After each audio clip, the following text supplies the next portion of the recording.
మత్తు పదార్థాల గుర్తింపులో శిక్షణ పొందిన డాగ్స్ పనితీరు అద్భుతంగా ఉందని రాష్ట్ర హోంమంత్రి అనిత పేర్కొన్నారు.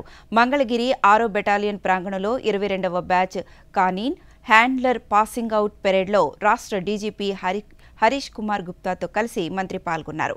ఈ సందర్భంగా పోలీసు జాగిలాల ప్రదర్శన, విన్యాసాలు ఆకట్టుకున్నాయి.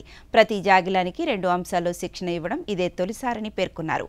100 ఎకరాల్లో అప్పా నిర్మాణం చేయాలని నిర్ణయించినట్లు వెల్లడించారు.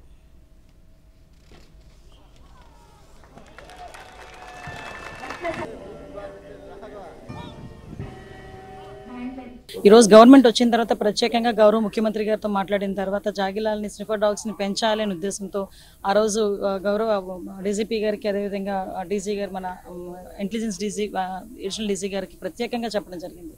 దీనిలో వాళ్ళ ప్రత్యేకమైన దృష్టి కూడా పెట్టి ఈరోజు 35 డాగ్స్ని ఈరోజు ఇక్కడికి తీసుకురావడం ఫస్ట్ టైం. ఈరోజు అవి కూడా ఒకటే బ్రీడ్కి సంబంధించిన డాగ్స్ కూడా ఇక్కడికి తీసుకొచ్చి వాటిని అన్నింటినీ కూడా ట్రైన్ చేయడం, అవన్నీ కూడా ఈరోజు ఒక 3 ఆస్పెక్ట్స్, ఒక పక్క నార్కోటిక్స్ కానీ, ఒక పక్క నుంచి మనకి బాంబ్ ఎక్స్ప్లోజివ్ ఐటమ్స్ పసిగట్టడంలో కానీ, అసాల్ట్స్ విషయంలోని కానీ, ప్రతి ఒక్క విషయంలోని కూడా అవి ఎంత మంచిగా ట్రైనింగ్ అయినాయో మీరు అందరూ కూడా చూశారు. ఈరోజు ఇవన్నీ కూడా రేపు పొద్దున్న ప్రజల భద్రత విషయంలోని, అదేవిధంగా ముఖ్యంగా మాదక ద్రవ్య రహిత రాష్ట్రంగా మార్చాలి అన్న ప్రత్యేకమైన నినాదంతో దృఢ సంకల్పంతో వెళ్తున్న గౌరవ ముఖ్యమంత్రి గారికి ఇది ఒక ఏడాది అవుతుంది ఈరోజు.